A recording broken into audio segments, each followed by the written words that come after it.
Hello and welcome to Learning with Lulu. So in this video we are going to be covering chapter 14. We're going to be doing a summary of chapter 14 from Jane Eyre.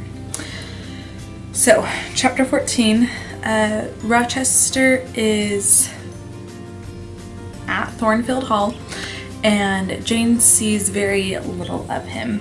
But one night he has had dinner and Jane references that he always seems to be in a good mood after dinner, and he sends for Jane and Adele, meaning he's saying like, hey, come hang out with me. And he finally gives Adele a present that she's been eagerly waiting for him to give her. And while Adele is playing with that, Rochester becomes very, very chatty with Jane, and he really wants to talk to her. He really wants her to entertain him. And they're getting into conversation, and at one point Mr. Rochester asks Jane if she thinks he is handsome, and she very quickly says, "No, sir." And he proceeds to talk about how well, he asks her, like, would that be changed if you knew how wealthy I was and how much I'm worth? And essentially Jane's reply is like, yeah, science doesn't really work that way. Like, nothing in nature would allow that to actually change how you physically look. And he admires her in that.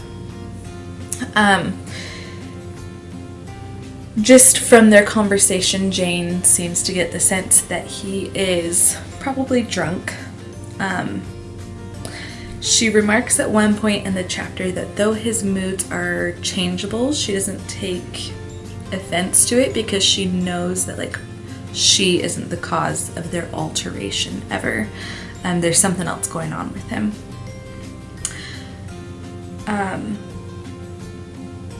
So anyway, he's in the good mood, and he commands Jane to talk with him. And she's like, well, that's not really how conversations work. You can't command someone to be, like, congenial with you. And it's just an awkward conversation at first. Especially because he gets a little offended that she is kind of like, I mean, I am your servant, so, like, that's all I could ever be to you, and he seems to get a little offended by that. And then their conversation takes a little bit of a more serious turn, and they are kind of talking about, like, redemption and whether someone who has sinned can ever be redeemed or forgiven. And you get the hint that Rochester feels like there is a grievous thing for which he hopes to find redemption from. And at one point, Adele mentions her mother, and Jane is very intrigued, and Rochester says, like, I will explain more to you about that on a future occasion. So a little teaser there, that maybe not all is what it seems. So that's essentially chapter 14. I do like to, from Jane Eyre, I like to throw in some actual text with these summaries. If just, you know, so you're getting some of the actual text without having to have the whole chapter. That is in another video. But if you are going to stop the video here, please make sure to like it and subscribe to the channel.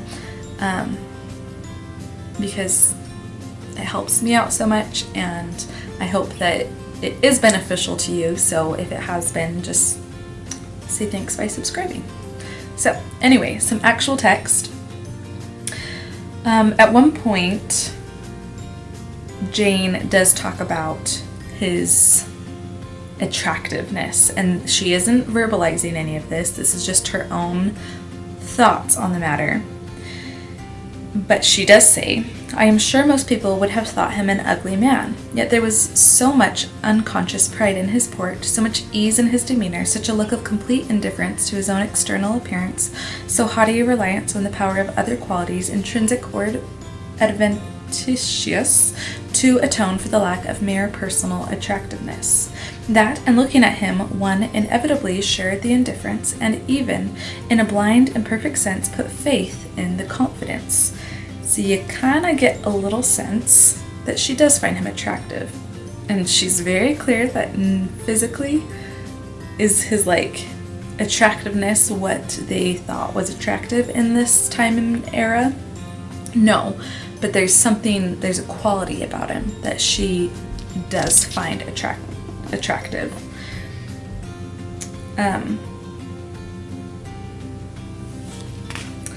There's also the point that she hasn't really seen much of the outside world, and so she's just speaking from her own personal preferences. At one point in this chapter, Mr. Rochester says, "You are dumb, Miss Eyre." I just want to put in a little note. He's not saying you're dumb in the sense that we think of now. Dumb actually means someone who is mute, who is speechless, who cannot talk. So that's what he's saying there.